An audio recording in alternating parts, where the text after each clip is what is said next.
Welcome back to the channel. Welcome back to the channel. And before I get started, man, I meant to do this on my earlier video, but it slipped my mind. But, man, salute Wholesome. I know you're doing what you got to do in terms of trying to get to that next level. And I applaud you for it. I applaud you for all the videos that you did, breaking things down, you know, to make it understandable for guys like myself who are novices, novice in terms of understanding truth, the schematics of it. I know you asked a question last night, what's the most, something that you remember about them. And I'm going to tell you what it was for me. Is you were breaking it down one day, and I didn't know the difference between a 3 technique, 1 technique, 5, 9. I knew none of that.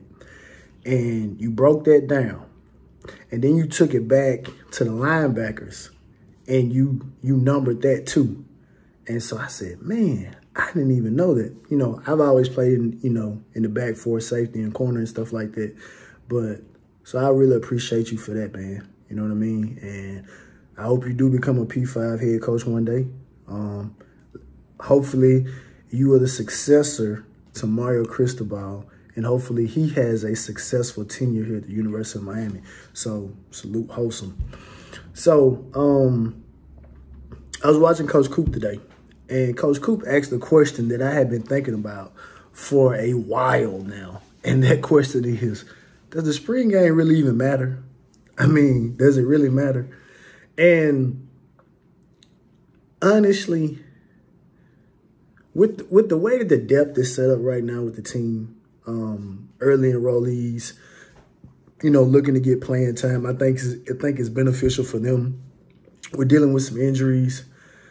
Spring is one of those times, because I was listening to Minister Sports today with Zach and Chris, and they were just talking about how, Marvin Harrison probably is not going to participate in the spring game. And I don't really know how much our guys, Cam and James, are going to participate. I don't know what Parrish and Chaney are really going to do, with injury and stuff like that. How much work are we going to see out of TVD? And in the grand scheme of things, it doesn't matter. And, in actuality, because going back to what Coop said, we don't need to overreact about it, but we are going to overreact. If we see a situation where the corners are getting toasted, or if we see a situation where the cornerbacks, I mean, if I said quarterbacks, if we see the cornerbacks getting toasted, we're going to be sitting here wondering, oh, man, because we already have the mindset in our head that, our receiving core is not that good. I mean, people have psyched themselves into believing that. So if we see our receivers bombing the DBs, instead of giving them credit that Coach Beard has come in a short period of time and kind of elevated the floor of that room, we're going to say, oh, man, a day, or however you pronounce his last name. I saw somebody say that, man, hearing that Xavier Restrepo is our best wide receiver is an issue. And I'm like, it doesn't, I mean, it matters, but it doesn't matter. You know what I mean? But it's going to be good to see the team playing. Last year. Guys have left, guys have graduated, guys have transferred, guys are getting ready for NFL. So we get a new batch of guys in here, guys that, should be motivated again. But, to be honest, the spring game, it doesn't really matter in the grand scheme of things. It's just more so because I think what has transpired, because, like I said, I know I've been out the loop, but I think most people said, the other scrimmages have been closed scrimmages, and all they have been getting from them is just, tidbits and stuff like that. So I think Coach Cristobal and staff, they understand what it is that they need, and this is just going to be more so of a showcase of, what's going on or whatever like that, maybe some situational ball. But it's going to be good for us as fans because we're going to get to see the team. And, hey, going back to what Coop said, hey, we need to see some vertical shots, right? But that's just my thought about it, in the grand scheme of things. And then he also made mention that, I think it was Scott Frost said that the spring game should be against other teams. And I would like that, but then I thought about something. I said, man, you know what?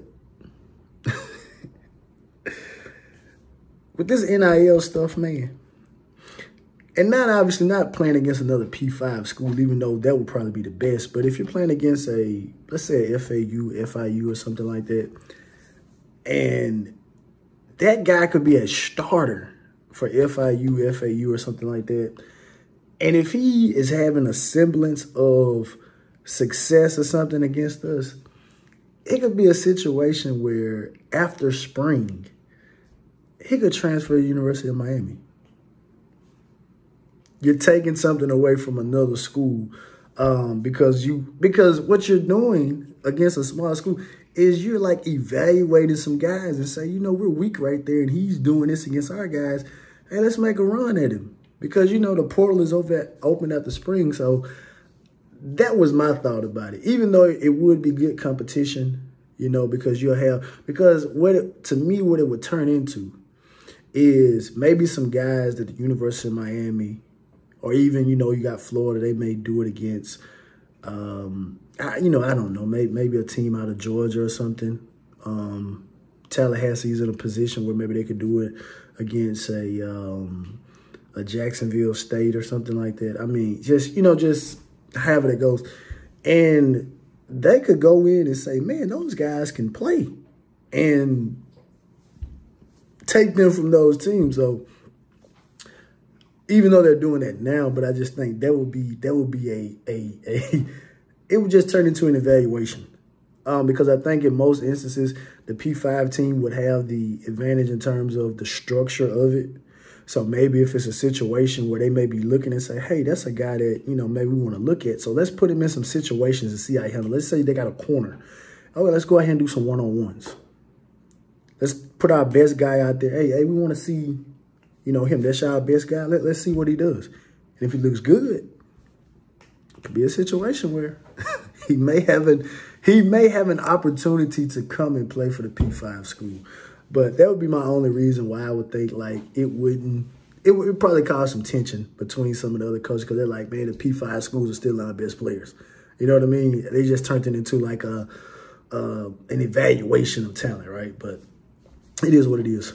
But anyway, Steve Sarkisian, I was shocked. I saw Steve Sarkisian went to the pivot today. I don't know if he went today, but they aired the interview today. And obviously, Steve Sarkisian has a very, very, you know, interesting story, you know, overcoming an addiction, you know, being at a school such as USC, then going to be the coach at the University of Washington, you know, things transpiring. He goes to, you know, coach under Coach Saban, go to the Falcons, come back to Coach Saban, and now he's at the University of Texas, another high-profile, you know, job.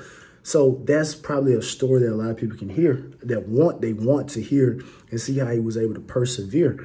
But I look at it like they seeing what Prime doing. And Coach Hayes has made mention of this on his Primetime Thursdays. I think that's the name of the show, but we, you know, talk about Prime and stuff on Thursdays. And he talks about this where basically Coach Prime is putting himself out there, but he's also putting the program out there.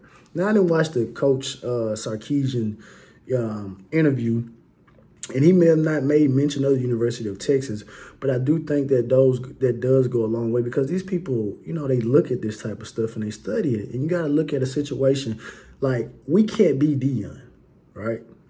But what can we do to make our coaches more visible? And going onto a platform like this is a step in the right direction, because I don't look at Deion as being the first college guest on the pivot, because I think I look at Deion more so as, you know, Deion's probably family. Deion is a guy that a lot of these guys talk to, so it's more so like a family, versus you have a Steve Sarkisian come in where it's like, okay, this is a guy that we may not have a previous relationship with, but he wants to come on.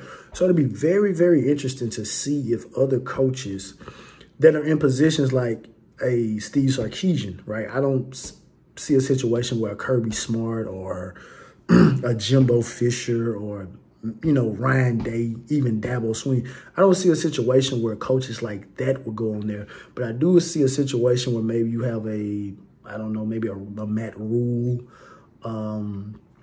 maybe even a Hugh Freeze, because Hugh Freeze has a an interesting story. But like coaches who are trying to bring more publicity to their programs because they don't have the national championships to sell. I mean, everybody got NIL at this point, but you need something that's going to put you, you know, in that particular position.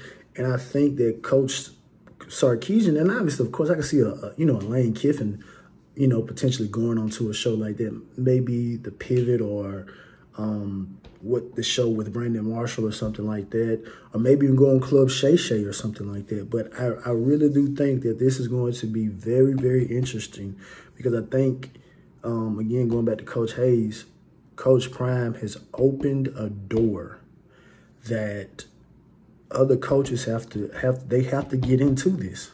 They have to.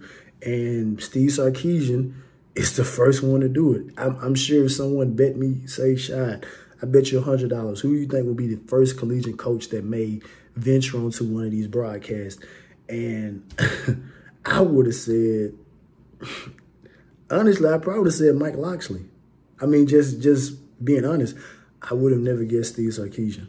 So it's going to be very interesting to see which other coaches follow suit because spring ball is about to end, so the coaches are going to have less time, to coach the players. You know, their time is going to be limited. So it's going to be interesting to see what type of new media, because that's the new terminology, new media. What types of new media these guys are going to get on.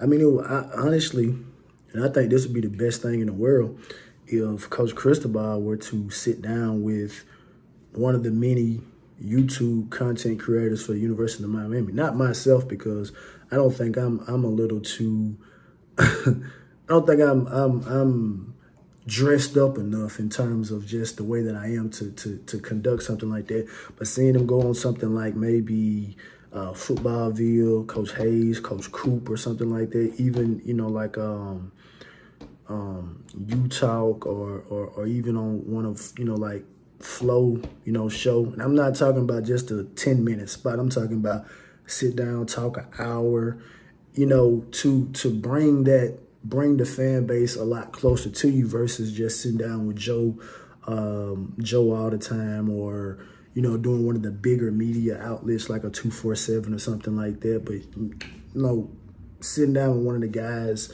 or the crews that really, really, you know, bleed this just as much. Because, again, I want to say none of us actually were students at the University of Miami. None of us actually paid for the University of Miami. So it'd be very interesting to see that. But what do you guys think? Do you think that's a good look for the University of Texas to have Steve Sarkisian go out there? Because honestly, again, like I say, I'm not trying to diminish the story that he has, because that is something that he had to overcome, because a lot of people do not make it back from having those high-profile positions, dealing with addiction, amongst other things, and then you're coming back into another pressure cooker. And I'm going to be honest, recent memory, this is probably the most pressure cooker of a position that he's had. I don't think USC or Washington are as pressure cooked as the University of Texas. So, who do you guys think will be the next coach? I would love if Coach Cristobal will go on one of these particular, you know, publications, but I mean, you just don't know. But I do think that was a chess move. I do think it was a chess move. But anyway, man, I'm going to get out of here, man. Y'all like, share, subscribe, and comment. As always, it's all about the you.